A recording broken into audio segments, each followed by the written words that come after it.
It's the heartbeat of the city, but the New York City subway is plagued by persistent delays and aging infrastructure, and commuters are all too familiar with the frustration of unexpected service disruptions and overcrowded platforms.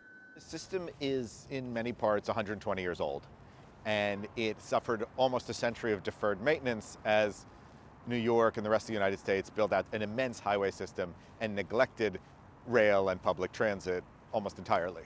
And so we're playing catch up, and so congestion pricing is going to roll out later this year, and we have a historically large program of capital upgrades that are getting underway, but we're building back from really an extraordinary backlog, and we're also facing new needs among transit riders and new challenges like climate change.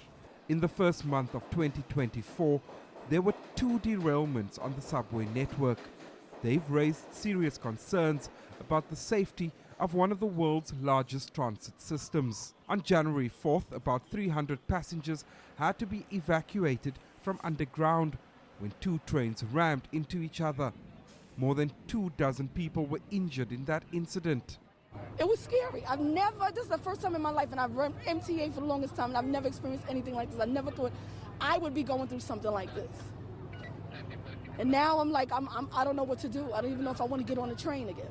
Just days later, there was another incident when a Manhattan-bound train went off the tracks in Coney Island.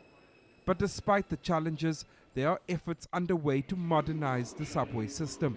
The Metropolitan Transportation Authority, or the MTA, is investing in new technologies, upgrading infrastructure, and enhancing its overall efficiency. And even after 2 accidents this year, many passengers say they still trust the MTA.